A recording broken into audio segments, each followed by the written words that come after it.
रुकन parliament engineer Rashid की मुस्तकिल जमानत के हवाले से आपको खबर पहले बता दें। इस पर जल्द ही फैसला आ सकता है। फैसले को लेकर दिल्ली हाई कोर्ट ने हिदायत जारी की है। तकरीबन 4 महीने से पटियाला हाउस कोर्ट जिला जज के पास मुस्तकिल जमानत के ताल्लुक से फैसला महफूज है। दिल्ली हाई कोर्ट ने पटियाला हाउस कोर्ट जज को मुस्तकिल जमानत को निपटाने के लिए कहा है।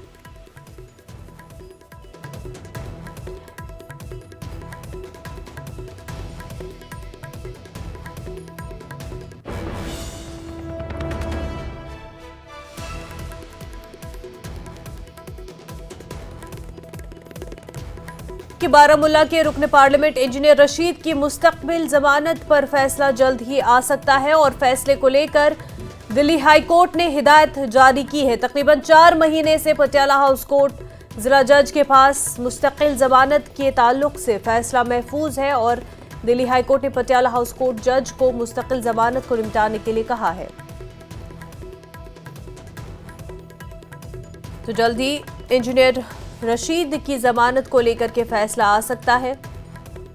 बारामूला के रुकन पार्लियामेंट इंजीनियर रशीद के हवाले से, उनके जमानत के हवाले से जल्द ही फैसला आ सकता है। फैसले को लेकर दिल्ली हाई कोर्ट ने हिदायत भी जारी की है। 4 महीने से पटियाला हाउस कोर्ट जिला जज के पास मुस्तकिल जमानत के ताल्लुक से फैसला महफूज है और दिल्ली हाई कोर्ट ने पटियाला हाउस कोर्ट को मुस्तकिल जमानत को निपटाने के लिए कहा है।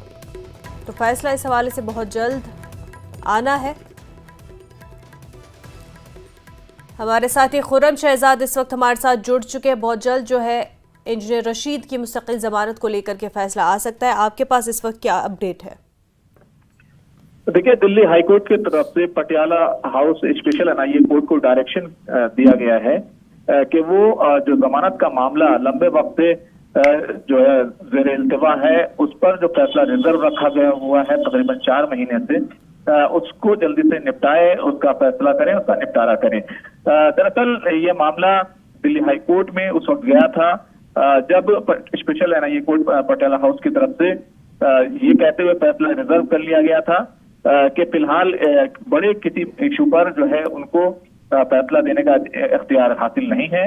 इससे कबल उनकी जो अबूरी जमानत थी उसको लेकर भी जो है जमानत की अर्जी खारिज कर दी गई थी और उस पर भी यही कहा गया था कि कोई बड़ा फैसला नहीं दे सकते क्योंकि engineer Rashid member of parliament हो चुके हैं। और एक टेक्निकल दिक्कत ये थी कि मेंबर ऑफ पार्लियामेंट की हैसियत से उनका जो सीधे तौर पर मुकदमा चलना चाहिए, केस चलना चाहिए, वो राउज रेवेन्यू कोर्ट में चलना चाहिए। लेकिन ये मामला क्योंकि ट्रायल कोर्ट में चल रहा था, ट्रायल कोर्ट में इसलिए चल रहा था क्योंकि इंजीनियर रशीद पर जो इल्जामात हैं वो एनआईए के तहत है। एनआईए इस मामले की जांच कर रही है और एनआईए के इख्तियारात जो है वो पटियाला हाउस स्पेशल कोर्ट को हासिल है, लेकिन उसको एमपी एमएलए कोर्ट के इख्तियारात हासिल नहीं थे। तो ये टेक्निकल दिक्कत थी, लेकिन ये मामला फिर दिल्ली हाई कोर्ट गया और दिल्ली हाई कोर्ट के जरिए से न सिर्फ ट्रायल कोर्ट को लेकर सीधे तौर पर वहां से डायरेक्शन आई है कि इसकी समाअत जो है वो पटियाला हाउस कोर्ट करेगा, उसके जो जिला जज हैं, जिला जज 3 वो करेंगे।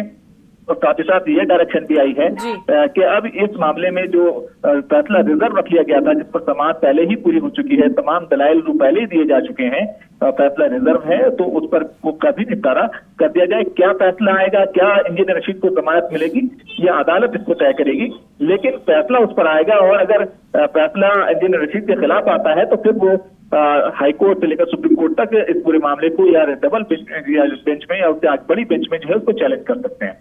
बिल्कुल खुर्रम, बेहद शुक्रिया आपका।